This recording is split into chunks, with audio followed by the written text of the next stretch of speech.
Hello everyone, I am Parth. NEET को मुश्किल से 1 महीना बचा है और आज की वीडियो में मैं आपको बताऊंगी क्या क्या मिस्टेक्स हैं जो आपको नहीं करनी है इस टाइम पे। बहुत इंपॉर्टेंट वीडियो होने वाली है आज की नीट 2023 एस्पिरेंट्स के लिए। ठीक है, सबसे पहले तो यार मैं तुम्हें एक बात बताऊं, इस वीडियो का एंड तक देखना, शांति से बैठ करके समझना कि एक बात जो मैं बोलूंगा। ठीक है, सबसे पहले तो यार देखो, टाइम टेबल के बारे में बात करते हैं। तो टाइम टेबल में तुम्हें एक बात बताऊं, टाइम टेबल अच्छी चीज़ है बट बुरी भी चीज़ है। ठीक है, अच्छी चीज़ कैसे है कि तुम्हें पता चल जाता है क्या टाइम पे तुम्हें क्या करना चाहिए, बट द प्रॉब्लम इज कि हम घंटे वाइज पढ़ने लगते हैं कि आज बस इतना घंटे पढ़ेंगे, बट हम एक ये नहीं पढ़ते कि भैया कितना टॉपिक आज कवर करेंगे। ठीक है, जो ज़्यादा इंपॉर्टेंट है, घंटा उतना इंपॉर्टेंट नहीं होता है, क्योंकि आप हो सकता है 10 घंटे में भी एक ही चैप्टर पढ़ो, पर हो सकता था कि आप शायद उस दिन में 2-3 चैप्टर 3 चैप्टर तक कर सकते थे उसी 10 घंटे में। तो आपकी इफिशियंसी ना आप कैलकुलेट नहीं कर सकते बाय आवर्स। तो सबसे पहली बात तो देखो, अपने जो भी तुम टाइम टेबल बनाओ उसको इस तरीके से बनाओ कि मुझे आज के दिन ये टॉपिक खत्म करने हैं और वो अपने को अटेन करना है एंड तक। अब देखो, मैं तुम्हें एक बात बताऊं, मैं भी ये करता था, मैं कभी घंटे वाइज तो करा नहीं, हमेशा ये सोचता था कि अच्छा आज मान लो जो तारीख है उस तारीख में मुझे क्या करना है, क्या क्या करना है, वो मैं एक लिस्ट पे लिख लेता था। अब ये बात भी सच है कि बहुत ही कम कभी हुआ होगा कि मैंने उसे पूरा अचीव किया है। 100% तो मैंने शायद कभी नहीं अचीव किया, हमेशा उस लिस्ट का मैं 80% या 70% अचीव कर लेता था, बट वो भी इनफ होता था यार। उससे भी मेरी अच्छी रैंक आ गई, 223 आ गई नीट में। तो मतलब कि ऐसा नहीं है कि तुम बिल्कुल 100% अचीव कर पाओ, बट इस तरीके से चलोगे ना तो तुम्हारे अंदर एक प्रेशर बना रहेगा, तो तुम ज़्यादा अच्छे से कर पाओगे। फिर भी अगर हम घंटे की बात करें कि भैया, तो भी ये तो बता दो कम से कम कितने घंटे पढ़ना है। 7 से 8 घंटा तो भाई साहब मिनिमम है।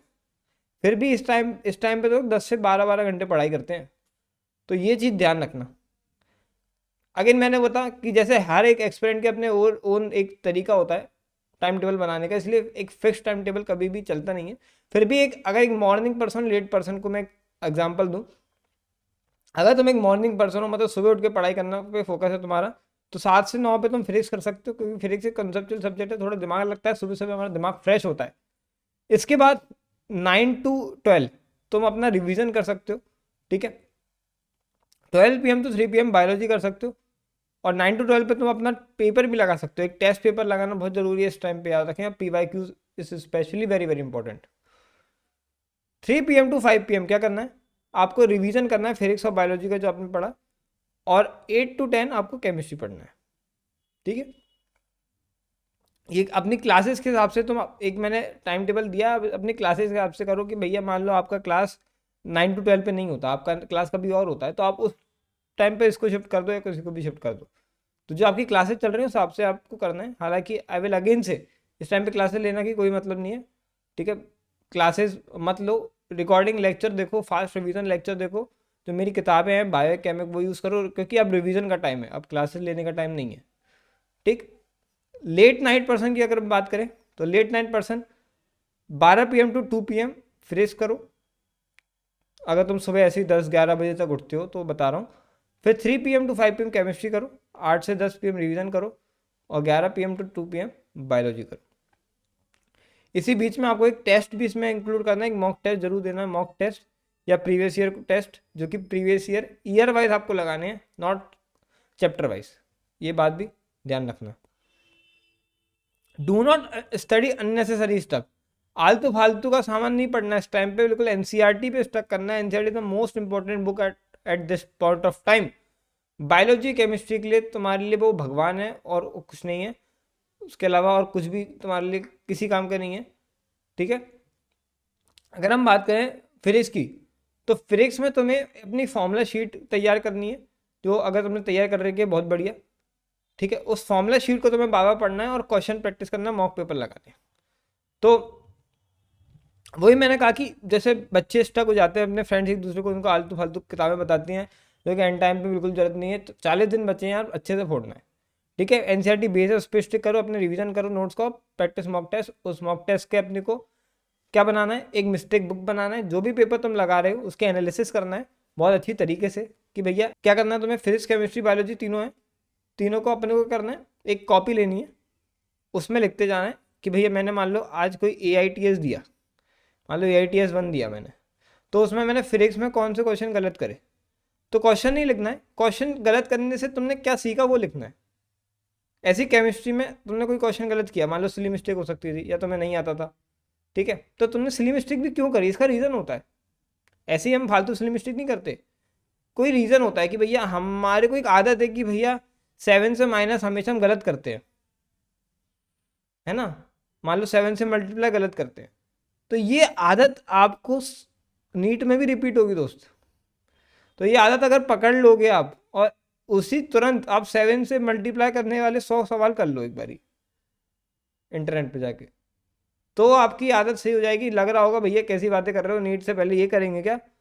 भाई साहब अगर आपके पास आपकी ये प्रॉब्लम है, आपको मल्टीप्लाई डिवाइड में प्रॉब्लम आ रही है, तो भले ही आप कितना पढ़ लो नीट के लिए, कितनी मराठी आप जो है किताबें पढ़ लो फिजिक्स की, आप नीट का पेपर बिगाड़ के ही आओगे।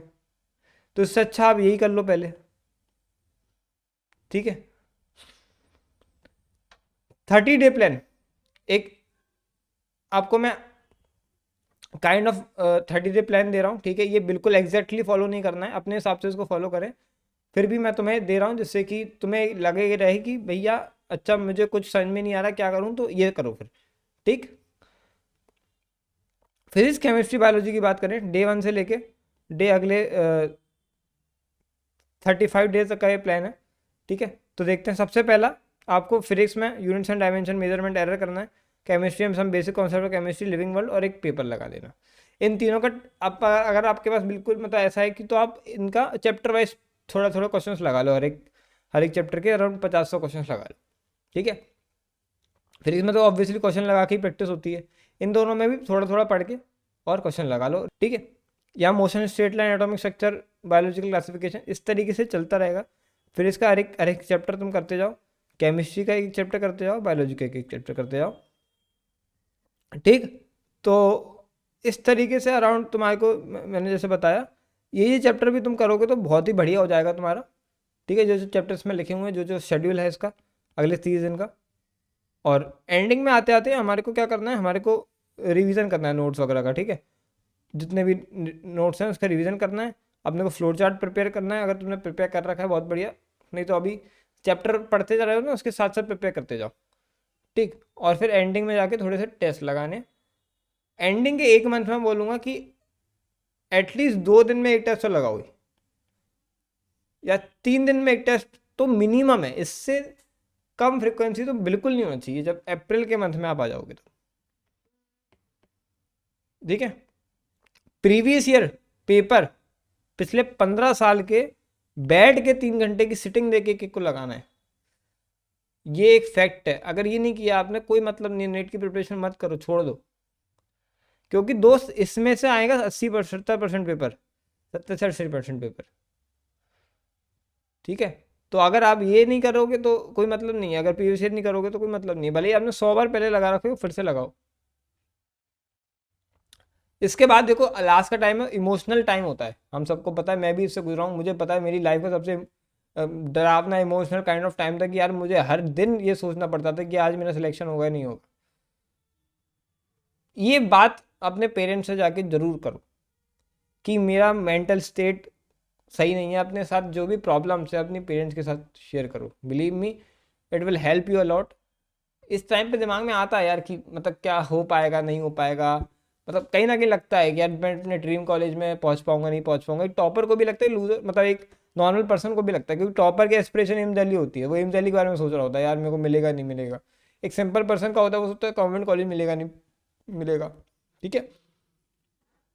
हर कोई इसी फेज से गुजरता है, चाहे वो कितना भी ऊपर हो कितना भी नीचे हो।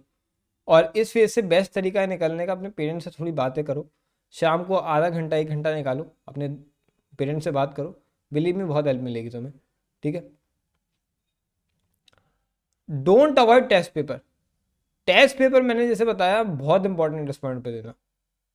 टेस्ट सीरीज एक अच्छी सी ज्वाइन करो आखिरी के 1 मंथ में, अपने को अब मॉक टेस्ट पे ज़्यादा फोकस डालना है। अब जितने भी पार्ट टेस्ट वगैरह देने थे दे दिए तुमने, अप्रैल का मंथ में mock test previous year, that's it. Practice mock test, give test for NEET preparation, ठीक है। प्रीवियस ईयर पेपर लगाना है और फ्लो चार्ट वगैरह यूज़ करना है, क्या तुम्हें नहीं करना है, क्या क्या एक्टिविटीज़, लैक ऑफ फोकस और being busy in other activities, आलतू फालतू चीज़ों में नहीं घुसना है दोस्त। नीट केवल 40 दिन की बात है, अब लगा लो, बिल्कुल अच्छे से लगड़ लो, तुम्हारी अगली 60 साल की ज़िंदगी चेंज हो जाएगी अगर तुम ये 40 दिन सही से प्रिपेयर कर लेते हो, मेरी गारंटी है। ऐसा ही होता है, चाहे लोग कितने भी बोल रहे हैं कि डॉक्टर नहीं बनना है, डॉक्टर में भी बहुत मेहनत है, ये है वो है। 16 लाख बच्चा बैठता है डॉक्टर बनने के लिए, ठीक है, तो किसी वजह से ही बैठता है, फालतू नहीं है 16 लाख बच्चा देश का। और उसमें से केवल बनते हैं मुश्किल से 50,000 डॉक्टर, ठीक है। तो एक बार अच्छे से 40 दिन ही है यार, कुछ नहीं है 40 दिन, कुछ भी नहीं है तुम्हारी ज़िंदगी की लाइफ स्केल में अगर देखें तो अच्छे से रगड़ ही लो। क्या पता तुम्हारे अगले 60 साल की ज़िंदगी बना दें 40 दिन। बना सकते हैं, बिल्कुल बना सकते हैं, क्योंकि तुम अगर एक बार घुस गए एमबीबीएस के अंदर तो तुम डॉक्टर तो बन के ही निकलोगे। डॉक्टर का टैग तो तुम्हारे नाम के सामने लग ही जाएगा। उसके बाद तुम्हें पीजी करना है करो, नहीं करना तो मत करो, ठीक है। Stop wasting all time wasting activities, ठीक है, जो भी फालतू चीज़ें तुम करते हो, बिल्कुल फोकस करना है स्टडी पे। Think like this, when you will be enjoying with your friends, watching movies or playing, another neat student is using time for getting high rank। इस बारे में सोचो कि जब भी तुम मज़े कर रहे हो, पिक्चरें देख रहे हो, टाइम पास कर रहे हो, कोई और नीट का बच्चा वो पढ़ाई कर रहा है उस टाइम पे। और ये मज़े पिक्चर देखना आलतू फालतू चीज़ें ये आराम से कर सकते हो ना यार, 40 दिन तो है। उसके बाद तो 1 महीना मिलेगा तुम्हें रिजल्ट आने के बीच में, और एग्ज़ाम होने के बाद 1 महीना मिलता है, उसमें जो करना है करना है, क्योंकि उस टाइम पे तुम वैसे भी नहीं पढ़ाई करने वाले। फिर एक एग्ज़ाम आने के बाद देखना, सिलेक्शन हो गया तो ठीक है, नहीं हो गया तो ठीक है, ठीक। चलिए, तो बाय एवरीवन, फिर लगे रहो यार, मचाते रहो। All the best.